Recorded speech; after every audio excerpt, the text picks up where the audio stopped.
Sitting at the dinner table, Danciel noticed that Sonoria had not yet arrived. He motioned one of his guards to approach, feeling a pang of something unfamiliar as he spoke to the guard in a low tone. "Where is Sonoria? Find her and bring her down to the dining hall. Inform her that meals are mandatory." "I believe she may still be in the upstairs study, sire," the guard replied dutifully. "I will fetch her and inform her of your orders, your majesty." As the guard retreated to find the eccentric woman, Danciel's younger brother, who sat a few seats down from him, Delisle, turned to him, his forest green eyes glittering with amusement beneath a shock of pale red hair. "I heard the little oddity gave Markian a good fight earlier this evening. Why don't you let me take her for a night, brother? I'm sure I could tame the little spitfire." Danciel did not like what his brother's words seemed to suggest, a pang of possessive protectiveness welling up in his chest. A low growl escaped as Danciel fought the urge to grab Delisle by the collar of his expensive suit, his response coming out firm. "No, Sonoria Nighthope belongs to me. No one is allowed to touch her but me, and that is final." Whoa.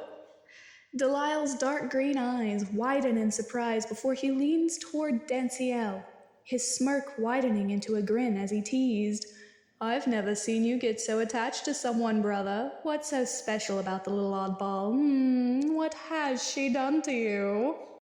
Danciel's mind flashed to the inexplicable energies he had been feeling for months before meeting Sonoria. No, he couldn't reveal this information.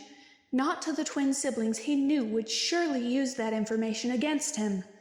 His hand tightened around the wine glass he'd been holding, his emerald eyes darkening protectively as he spoke through gritted teeth. "She hasn't done anything to me, Delisle. She simply belongs to me, and you would do well to watch how you speak of her."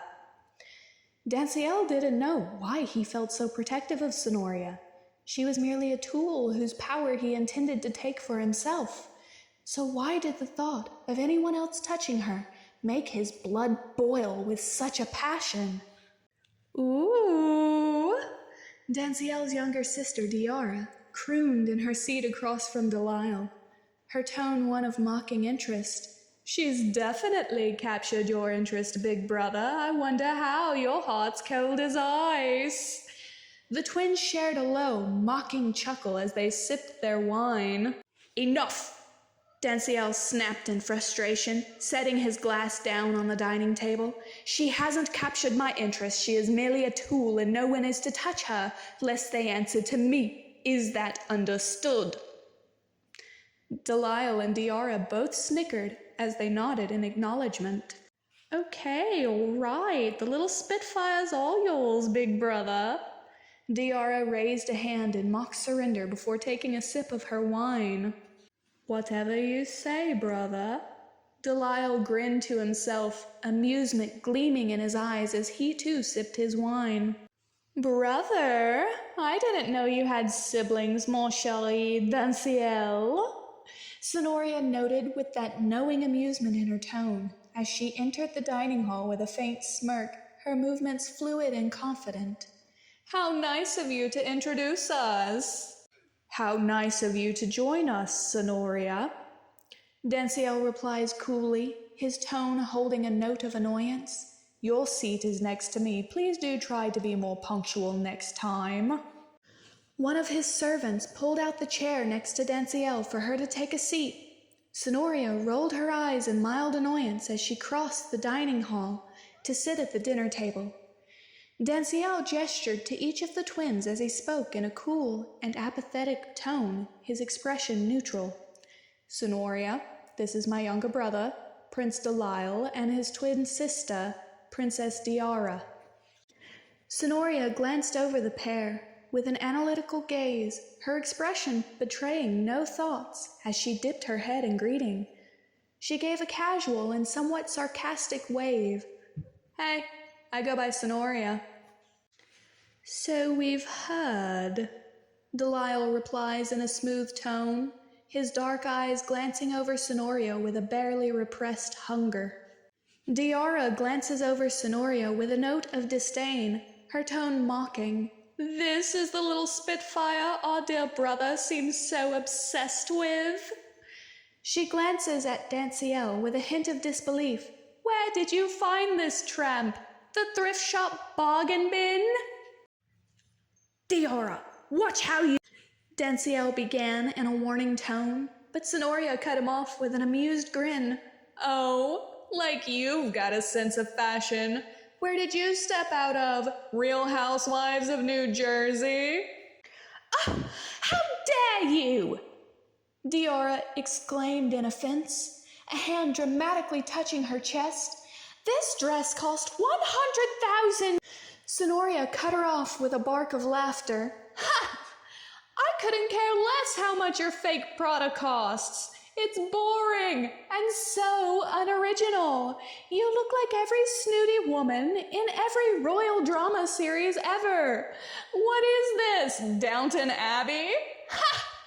Sonoria. Danciel snapped in annoyance as his hand gripped the wine glass he had just picked up. What? Sonoria touched her chest with a look of amused smugness. She came at me first, Danciel. If she can't handle the shade, she shouldn't throw it at me. You know I fire back twice as hard. Perhaps you should invest in more elegant dress wear. Diora shot back with an angry scowl. Again, Sonoria let out a laugh. Seriously?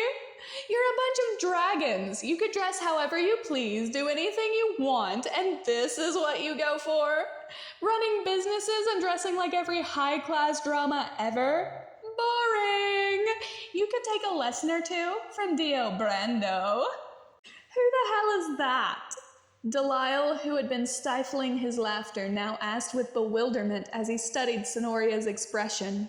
Sonoria waved a hand in casual dismissal, her tone amused and smug. Oh, just an example of a real villain with style.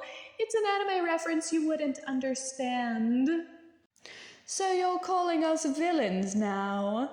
Delisle raised an amused eyebrow, glancing over Sonoria in a way that made the possessiveness in Danciel's chest flare up.